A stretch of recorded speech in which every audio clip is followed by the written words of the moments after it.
Sebelum kita lanjut ke soal pembahasan, jangan lupa like, komen, dan subscribe. Terima kasih. Assalamualaikum warahmatullahi wabarakatuh. Oke, apa kabar sahabat semuanya? Berjumpa lagi kita dalam pembahasan uji pemahaman ilmu pengetahuan sosial untuk SMP dan MTS kelas 7. Ini yang ada di halaman 112 ya. Pilihlah satu jawaban yang benar. Oke. Kita mulai dengan soal pertama atau soal nomor 1 ya sahabat. Pelestarian sumber daya udara harus kita bisa biasakan dalam kehidupan sehari-hari. Contoh kegiatan yang dapat kita lakukan adalah pelestarian sumber daya udara ini maksudnya adalah menghindari polusi udara atau mengurangi polusi udara ya. Itu maksudnya ya. Yang A, menanam tanaman di pekarangan rumah. B, menggunakan pembasmi hama dari zat kimia. C, membakar sampah agar perkarangan bersih. D, menggunakan lampu taman yang berwarna-warni. Oke ya, yang ditanya pelestarian sumber daya udara. Jadi kalau jawaban D itu tidak masuk ke dalam sumber daya udara ya. Itu hanya melihat bagaimana lingkungan menjadi menarik ya, atau lebih indah dengan adanya lampu ya.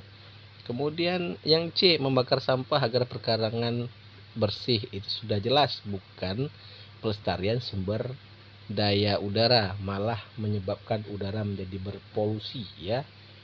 Yang C, menggunakan pembasmi hama dari zat kimia. Nah, ini mirip dengan pestisida juga kemarin ya. Ini untuk membasmi hama pada tumbuhan. Yang A, menanam tanaman di pekarangan rumah. Jadi ada orang yang suka menanam bunga di pekarangan rumahnya, ada yang menanam apotek hidup ya. Itu tujuannya apa? Agar mendapatkan udara bersih di sekitar rumah. Ini bisa kita jadikan contoh kegiatan ya dalam kehidupan sehari-hari untuk pelestarian sumber daya udara. Jadi jawaban yang pertama itu A ya. Yang nomor 1 jawabannya adalah A. Kita lanjut ke soal nomor 2 ya. Perhatikan pertanyaan berikut. Perhatikan pernyataan berikut. 1. Menggunakan transportasi umum. 2. Tidak melakukan pemupukan berlebihan. 3. Membangun sumur resapan. 4. Melakukan sistem teras ring. 5. Melakukan reboisasi. Kita lihat pertanyaannya ya.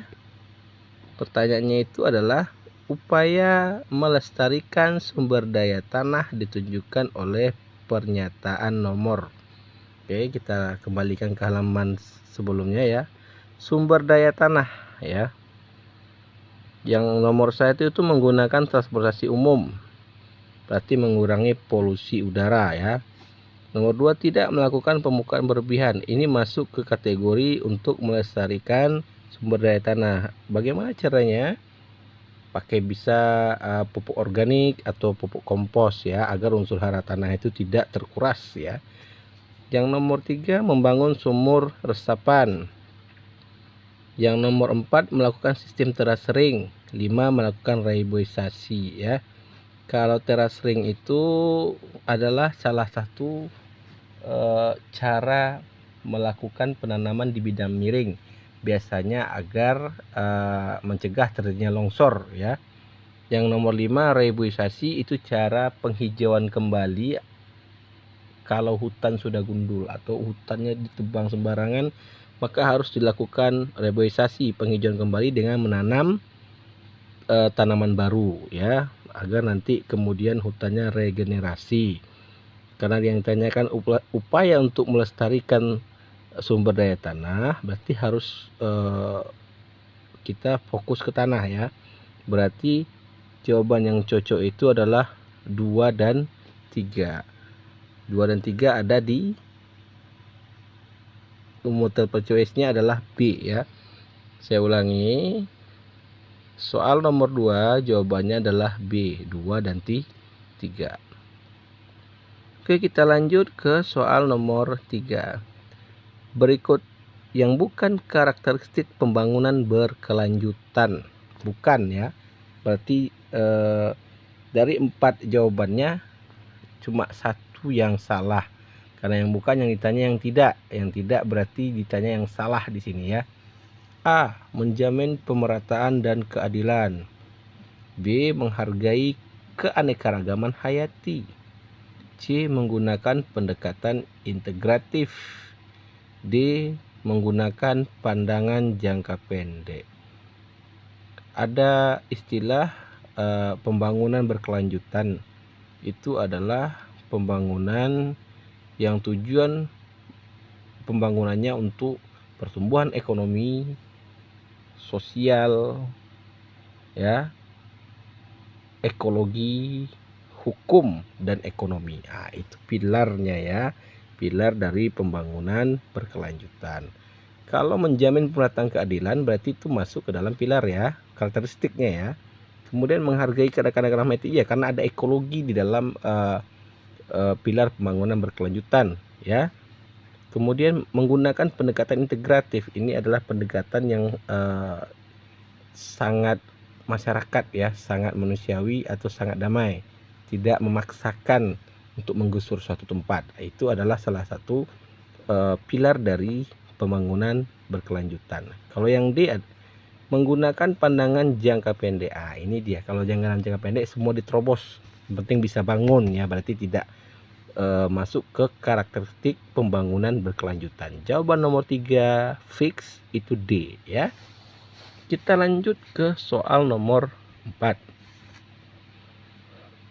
Salah satu tujuan pembangunan berkelanjutan dalam upaya mencapai pertumbuhan ekonomi berkualitas adalah, ya, masuk jadi pilarnya tadi ya, dari pilar yang kita sebutkan di nomor 3 tadi. A. Kehidupan sehat dan sejahtera. B. Air bersih dan sanitasi yang layak. C. Energi bersih dan terjangkau. D. Pendidikan berkualitas. Oke, kita ulas per objektif dulu ya. Yang D, pendidikan berkualitas, berarti ini jatuh ke kategori ekonominya bagus, sosialnya juga bagus ya. Kemudian secara hukum juga bagus ya, pendidikan ya.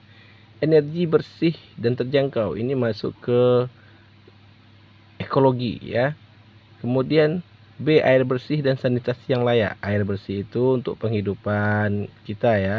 Sanitasi itu MCK, mandi, cuci, kakus ya, atau untuk WC-nya bagus ya. Yang A, kehidupan yang sehat dan sejahtera. Kira-kira mana yang masuk dalam kategori menyeluruh ya, dari jawaban A, B, dan C, A, B, C, dan D ini ya. Karena 4 jawaban ini benar, kita cari yang paling benar ya. Yang paling benar adalah kehidupan yang sehat dan sejahtera. Karena kalau hidup sehat tentu airnya bersih. Karena kalau hidup sehat tentu energi bersih ya. Karena kalau hidup sehat maka sejahtera, berarti pendidikannya akan berkualitas. Seperti jawaban nomor 4, kita kunci A ya. Kita lanjut di soal nomor 5. Berikut yang tidak termasuk dalam pilar tujuan pembangunan berkelanjutan adalah pilar pembangunan. Oke, ini yang tidak, berarti yang bukan atau kecuali ya, sahabat. A, sosial. B, politik. C, hukum. D, ekonomi. Kita ulangi lagi penjelasan dari pembangunan berkelanjutan ya. Pembangunan berkelanjutan ada pilarnya. Pilarnya itu adalah ekonomi, ekologi, sosial, hukum. Mana yang tidak? Oke, sudah dapat dilihat ya. Jawabannya yaitu yang bukan atau yang tidak termasuk adalah B. Kita kunci jawabannya. Oke sahabat, sekian dulu jumpa kita kali ini. Kita harapkan akan kita bisa membahas soal selanjutnya. Lebih dan kurang saya mohon maaf. Sampai jumpa lagi.